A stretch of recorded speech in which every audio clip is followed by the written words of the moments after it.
今回のエピソードでは徳島県は美馬市を車で縦断、日本第2位の河川を眺め、時代劇のような街並みを堪能し、衝撃的な大きさの木と出会い、世界で3カ所にしかない珍しい地形を見学します。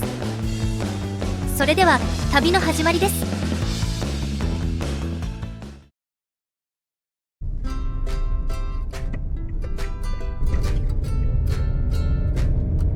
現在は次の目的地であるうだつの町並みに向かっているところです。うだつの町並みは江戸時代中期から昭和初期の建物が85棟も残っている地区です。こちらは結構メジャーな観光地のはずです。まあ行ったことないんですけどね。ということで引き続き山を下ります。そこから15分ほどこの風光明媚な国道を北上し、ようやく人里まで降りてきました。今渡ってるのがかの有名な吉野川です。川幅で言えば日本で第2位の大河ですね。すごい川でしょ。ええ、そうです。カメラの取り付け位置の問題で全く見えません。後で車を止めたら少しだけ見に来ましょう。ここまでずっとまっすぐ走ってきた国道というか国道ともついにお別れです。ここから県道12号線へ入ります。吉野川沿いに走っている道路ですね。あとはまっすぐ走っていれば着くはずです。あそこですね。今回は道の駅アイランドうだつさんの駐車場を使わせてもらいます。この道の駅、古い蔵を改装して営業しているそうです。ここで私がこの観光地の知名度を甘く見ていたことが災いしました。まさかの満車です。こんなに人がいるとは思いませんでした。どうしましょうか。その後しばらくはさながら教習所のようにぐるぐる回り続け、なんとか駐車することに成功。まずは歩いて吉野川を見に行くことにしました。この辺りが開けていて結構良さそうですね。さあ、これが吉野川です。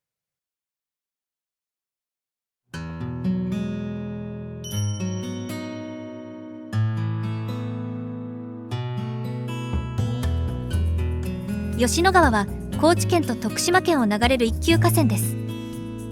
総延長は全国で13番目、川幅は荒川に次いで全国で2番目となります。河原に吉がたくさん生えていたことから吉野川と呼ばれるようになったそうです。とても大きな川ですね。水量もかなり豊富です。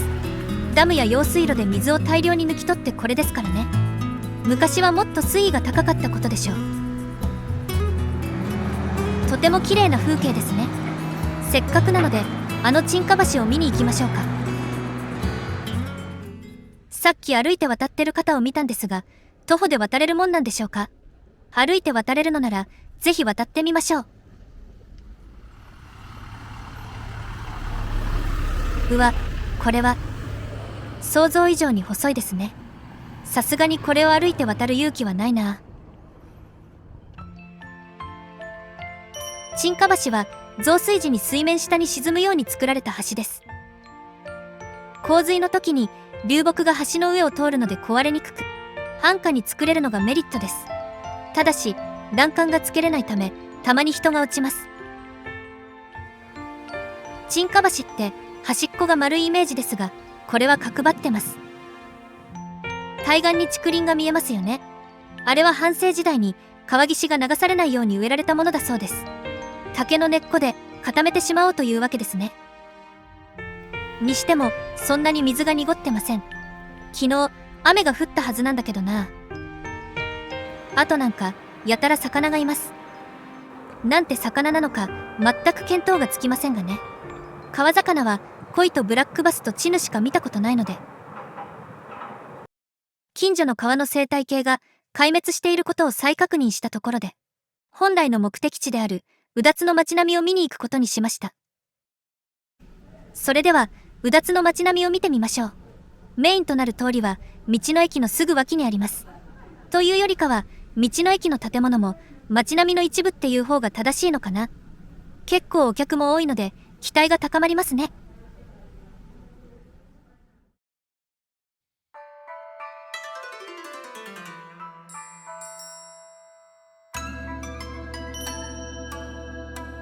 ここがうだつの町並み。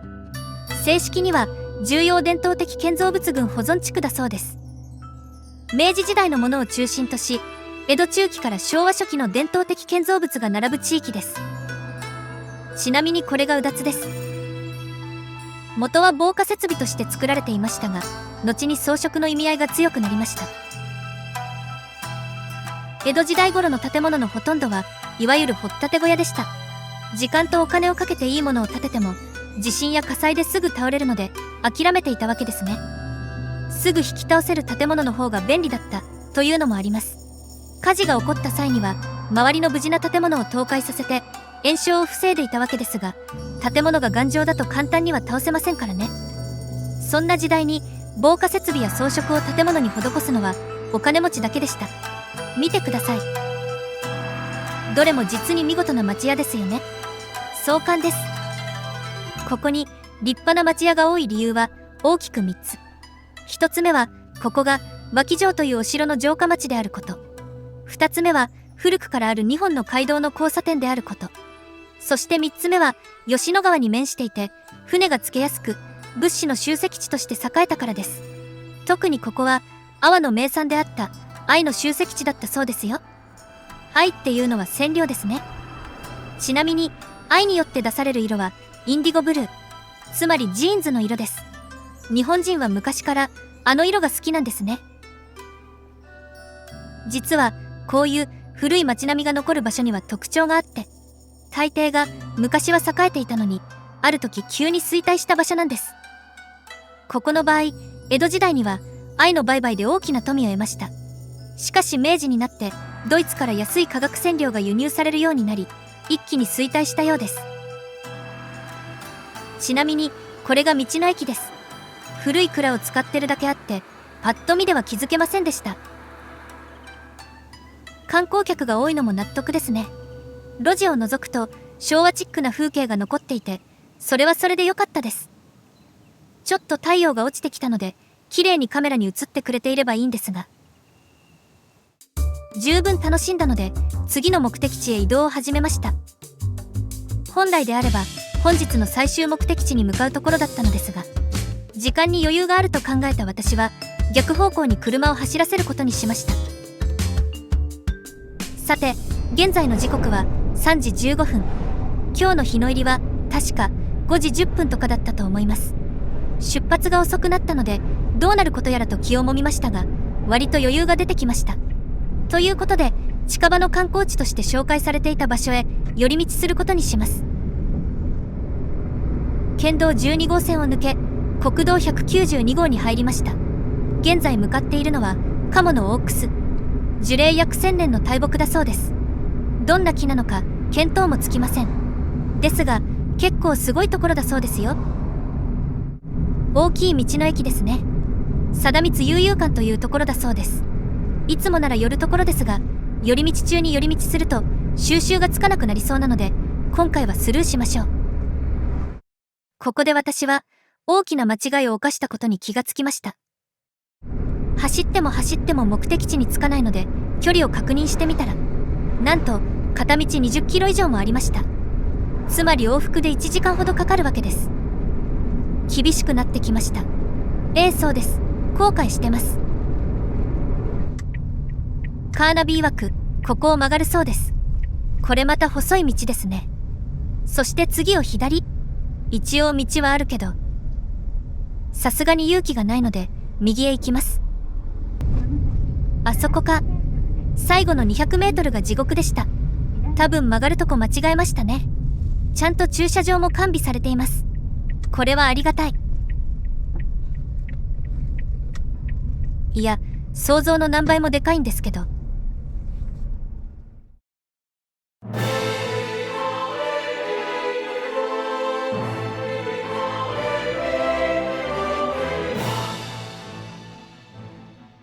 これが鴨のオークスです。樹齢は約1000年。源平合戦の頃からこの地を見守ってきたと言われています。幹回りが16メートルあり、高さは26メートル。一番枝が伸びているところで幅52メートルの大きさを誇ります。つまり高さは8階建てのビルほどあり、横幅は新幹線2両分あるということです。あまりにもでかすぎて衝撃を受けました。なんなら私の中の常識が一部ひっくり返ったと言ってもいいでしょう。これ伝わりますかね。広角カメラを使うと小さく見えますから。木って長生きするとここまで大きくなるんですね。まるでゲームの中の世界みたいです。この木は昭和以降、周辺の宅地や農地開発の影響で一度弱ってしまいました。まあ、木の根っこって枝よりも遠くまで広がっていることもありますからね。それに心を痛めた地域の方々が一丸となって保護活動を始めました。周辺の農地を公園化し、傷んだ部分を補修したりしたそうです。その結果、この木は現在、さらに成長を続けています。まだ大きくなり続けているんです。迫力のある木ですが、根元まで来ると、とても穏やかな空気が流れています。とても優しい雰囲気です。根元には祠がありますね。ここは神社の跡地らしいので、その名残かな。中には白い蛇の像がお祭りされてました。この白蛇様は探し物を見つけてくれるとかなんとか。もう少しのんびりしていきたかったのですが、時刻はすでに4時。かなり厳しくなってきたので、最後の目的地へと急ぐことにしました。正直最初は寄り道を選んだことを後悔してましたが、今となっては正解だと思ってます。四国にも大木はたくさんありますが、あんなに大きな木は初めて見ました。平地に立ってるので全景が見えるってのも良かったです。とはいえ時間をかなり使ってしまいました。急いできた道を戻ります。次に向かうのは本日最後の目的地です。その名も土中。文字通り土の柱なんです。世界的にも珍しい地形だそうですよ。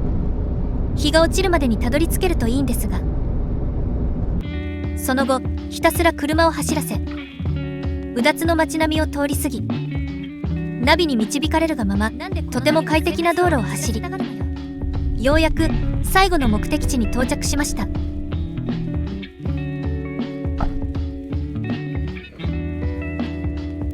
時刻は4時50分です。だいぶ暗くなってきましたね。急いで展望台へ向かいましょう。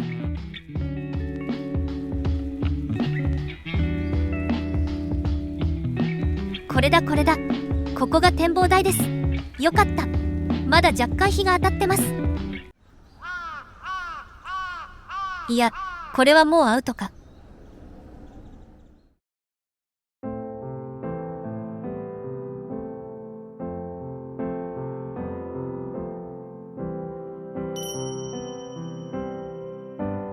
これが土中です。土中は雨水の浸食によって長い年月をかけて作られた地形で、特殊な条件じゃないと作られません。この場所以外ではアメリカ合衆国のユタ州、イタリアの南チロル地方、あとは火星に行かなければ見ることができません。とても珍しい地形なのです。とても大きいんですが伝わりますかね。カメラに収めるとどうしても迫力がなくなるんですよ。というかもう少し明るい時間に見たかったな。まあ完璧に自業自得なんですけど。ほんのり夕日に照らされる雄大な自然が生み出した芸術を眺めながら、今日の旅について思いを巡らせていました。初めて訪れたこの地で偉大な自然のパワーと興味深い歴史に触れることができました。途中ヒヤリとする場面もありましたが、あらかじめ定めていた目標もクリアしました。半日の旅行としては上出来でしょう。さて、もう楽しい時間も終わりですね。山脈を越えてふるさとに帰るとしましょう。